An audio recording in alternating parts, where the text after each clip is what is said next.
সালাম আলাইকুম রহমতুল্লাহ। Pornography industry একটা $multi-trillion ইন্ডাস্ট্রি।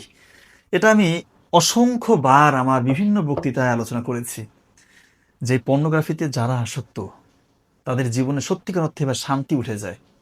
তার যে রহমত বরকত আল্লাহ তালা একজন মানুষকে যে স্বাভাবিকভাবে দিয়ে থাকেন, এটা দীর্ঘদিন ধরে এই গোপন গুনায় যারা আসক্ত লিপ্ত, এই গোপন কাজটা যারা করে যাচ্ছেন, আপনি যত টাকার মালিক হন ভাই, আপনি দেখবেন যে আপনার মনের ভিতরে কোনো ভিতরের যে ইন্টারনাল পিস, শান্তি, এটা থাকবে না, এটা উঠে যাবে ভাই। বিশ্বাস করেন ভাই, আপনি দেখবেন যে আপনি সামাজিকভাবে হেয় প্রতিপন্ন হবেন। ব্যক্তি জীবনে, পারিবারিক জীবনে, সামাজিক জীবনে, আপনার যে কর্মস্থল, সকল ক্ষেত্রে দেখবেন আপনি কোনো কারণ আছে বা না না থাক, আপনি দেখবেন যে লাঞ্ছিত অপমানিত হচ্ছেন এবং আপনার মধ্যে এত বেশি হীনমন্যতা কাজ করবে, আপনি কারোর সাথে চোখে চোখ রেখে কথা বলার ওই সাহসটা, ওই উদ্যমটা আপনার থাকবে না। আপনি কারণ ভিতর থেকে তো আপনার গিল্টি ফিল হবে, এটাই স্বাভাবিক, যেহেতু আমাদের রুহু বা আত্মা এটা তো পবিত্র। কিন্তু আপনি দীর্ঘদিন ধরে এই খারাপ কাজটা করার কারণে ভাই, এই রুহুর মধ্যে একটা আলাদা আস্তরণ পর্দা পড়েছে ভাই। আপনার এখন আর নামাজে মনোযোগ আসে না, আল্লাহর কথা শুনতে ভালো লাগে না, ইবাদত করতে ভালো লাগে না, সেজদায় গিয়ে কান্না করতে চাইলে চোখ দিয়ে পানি আসে না। আপনার স্মৃতিশক্তি আগে যেমন ছিল এখন আর নাই ভাই, আপনি সহজে অনেক কিছু ভুলে যান। কোথায় কি রেখেছেন মনে হচ্ছে আপনি জাস্ট চলার জন্য চলছেন, একটা জাস্ট ফ্রেম, একটা শরীরের জাস্ট আপনার আছে, কিন্তু ভিতরের যে আমাদের আত্মা, রুহু, এই পবিত্র আত্মা, এটা মনে হয় আপনার নাই, শেষ হয়ে গেছে। আসলেই ভাই, এই শয়তান, এই ইবলিশ শয়তান, এটা তার একটা সব থেকে বড় ফাঁদ ভাই। স্পেশালি তরুণ সমাজকে ধ্বংস করার জন্য এটা একটা বড় ফাঁদ। আহা, কি ধ্বংস হচ্ছে, আমাদের কি লস হচ্ছে, আমরা হয়তো বা বুঝতে পারছি না ভাই। তখন বুঝি যখন আসলে তেমন কিছু করার থাকে না। এই কথাটা কেন বলছি, এক একটা ছেলে 15 বছর 20 বছর ধরে এই গোপন করে লিপ্ত থাকে, এরপরে যখন সে বিবাহ বন্ধনে লিপ্ত হয়, আবদ্ধ হয়, বিয়ে করার পরে তার যে স্বাভাবিক বৈবাহিক জীবন, সেখানে সে আর সেভাবে পারফর্ম করতে পারে না, সংসারগুলো টিকে না, ভেঙে যায়। আমাদের কাছে তখন আসে, এসে অনেক বেশি হাই উতাশ করে যে স্যার, একটা ব্যবস্থা করে দেন, আমি জাস্ট সুস্থ স্বাভাবিক জীবনটা ফিরে পেতে চাই। আমি আমার যে স্ত্রী, ওনাকে আমি 1 মিনিট সময় ঠিকমতো দিতে পারি না। একটা মেয়ে, তারও তো হক আছে, বিয়েটা হয়েছে তো তার হকটা তো আমাকে পূরণ করতে হবে, আমার হক যেমন সে পূরণ করবে, তার হকও তো আমাকে পূরণ করতে হবে। আমি বুঝতে পারি আমি এটা পারছি না, আপনি আমাকে রক্ষা করেন। এরকম কন্ডিশনের পেশেন্ট আমার কাছে মনে হয় হাজার হাজার, লক্ষ লক্ষ, কোটি কোটি।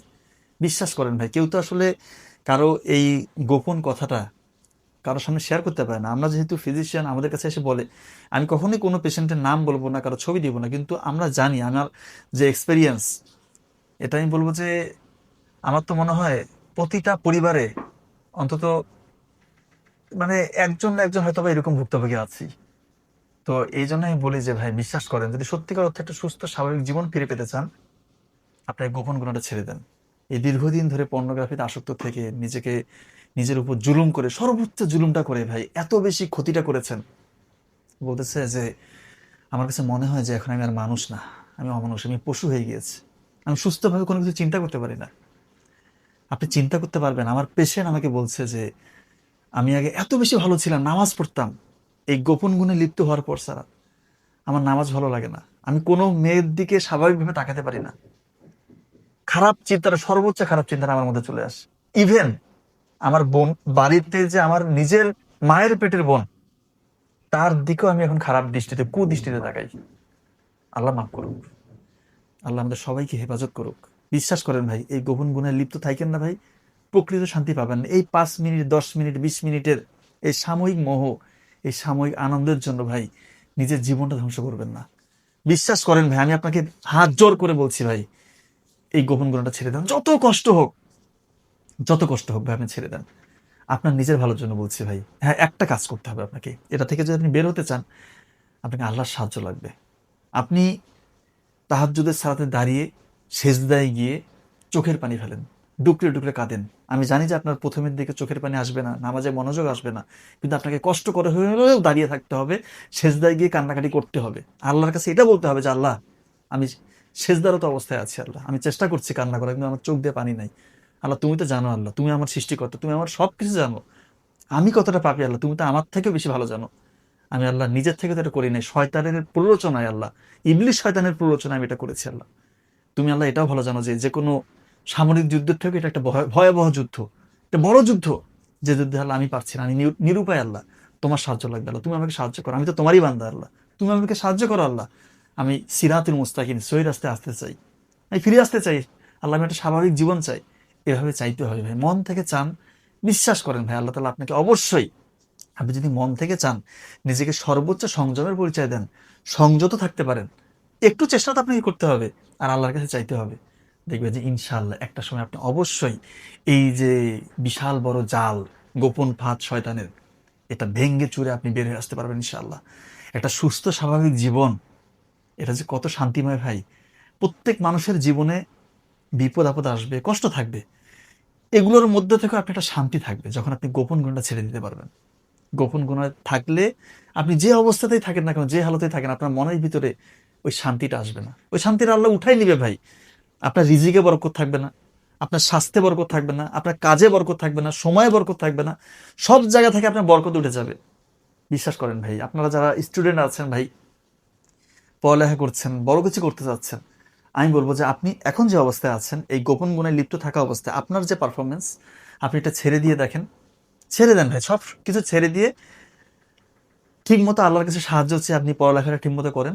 আমি বলবো না যে ঘন্টার পর ঘন্টা শুধু বই নিয়ে বসে থাকতে হবে, আপনি ফজরটাকে কাজে লাগান, তবে গোপন গুণটা ছেড়ে দিয়ে আপনার দেখবেন যে পড়ালেখার যে পারফরমেন্স, আপনার স্মৃতিশক্তি আগের থেকে অনেক বেশি, অনেক বেশি ভালো কাজ করছে। রাতের ঘুমটা কিন্তু আগে ঘুমাতে হবে, রাত যখন এশার নামাজের পরে যত দ্রুত সম্ভব ঘুমিয়ে যাওয়ার চেষ্টা করবেন, ঘুমিয়ে যাবেন, ফজরে উঠবেন, মা বাবার খেদমত করবেন, তারা যদি বেঁচে থাকে অবশ্যই তাদের খেদমত করতে হবে, তাদের সাথে সবসময় হাসি মুখে কথা বলবেন, তাদেরকে খুশি রাখার জন্য। আল্লাহর মেইন উদ্দেশ্য হচ্ছে আল্লাহকে খুশি রাখার উদ্দেশ্য, আল্লাহকে খুশির জন্যই মা বাবাকে খুশি রাখার চেষ্টা করতে হবে।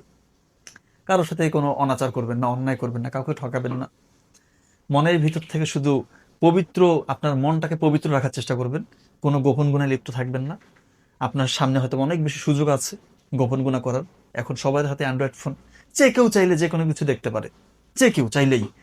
একাকী ঘরে নির্জনে কি দেখছেন, কাকে দেখছেন কেউ জানে না, এক আল্লাহর আপনি ছাড়া।